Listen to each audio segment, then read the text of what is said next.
Dapat sa budget hearing sa Kamara ang abot sa 60 billion pesos na hindi pa bayad na right-of-way claims ng Department of Public Works and Highways. Na-question din kung bakit ilang lugar pa rin ang binabaha sa kabila ng mga flood control project. Nasa frontline ng balitang yan si JC Cosico. Mula 2022 hanggang 2024, nasa 861 billion pesos raw ang naging pondo ng Department of Public Works and Highways para sa flood control projects.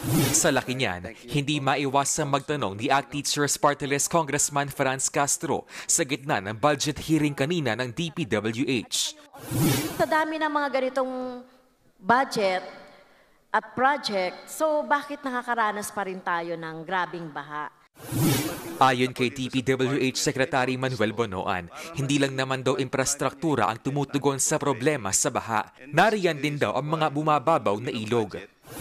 Kahit na po naglalagay kami ng protection works along the riverbeds, there is always a tendency na mag-overflow because of the riverbeds are too shallow now.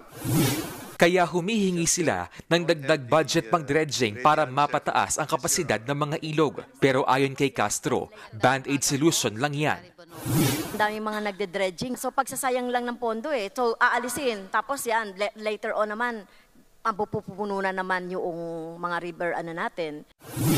Sa ngayon, ayon kay Bonoan, may higit 5,000 flood control projects na raw silang nakompleto sa ilalim ng Marcos administration. May mga nagpapatuloy pa raw na proyekto ngayong taon. Nabusisi rin sa pagdinig ang right-of-way claims o hindi pa nababayarang utang ng DPWH na umabot na sa 60 billion pesos. Paliwanag ng DPWH, inuuna kasi nilang bayaran yung mga ready for payment na kompleto na sa mga dokumento at yung may desisyon na ang korte. Kawawa naman po yung mga property owner na apektado dahil po may mga pamilya rin po sila na dapat makinabang sa perang ibabayad sa kanila kapalit ng kanilang ari-arian. DPWH can only manage given the very limited budget allocation for right-of-way every year. The legal service together with the regional lawyers of DPWH are trying their best to appease disgruntled claimant.